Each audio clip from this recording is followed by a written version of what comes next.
The VFL has reached round 14 and this Saturday the Grandstand team ventures to Box Hill City Oval for the clash between the Hawks and the Northern Blues. Box Hill going about their business very quietly, very efficiently, David Rees-Jones, and they're certainly amongst the flag favourites at present.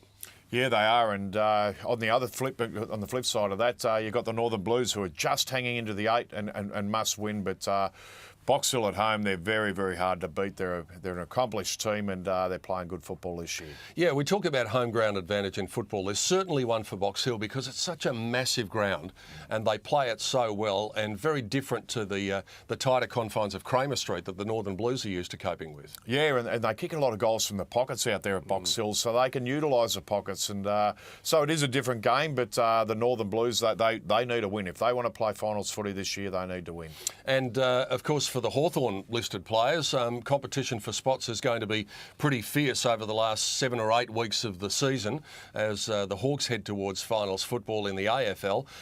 So you reckon the AFL players will be putting their best foot forward at this stage? Oh, they would. Any injury or a suspension or something that occurs or a lack of form, you get your opportunity. And with finals and obviously with Hawthorn sitting so high up on the ladder, who knows, a grand final spot could be there if the opportunity presents itself. And on the flip side of the coin, it's the same for the Carlton listed players for the Northern Blues as well, because it probably appears as though Carlton are going to have a difficult task in making the finals.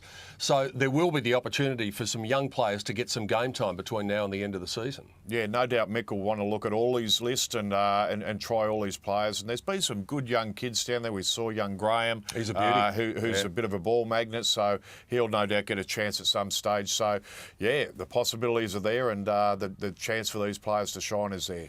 All in all, a lot to look forward to in our round 14 coverage. Hope you can join us for Box Hill against the Northern Blues from Box Hill City Oval. The other games in round 14 will see Geelong, the all-conquering Geelong, take on Collingwood. Now, that's going to be a beauty. If you want to see some VFL footy, Friday night at Cardinia Park. So get there under the lights.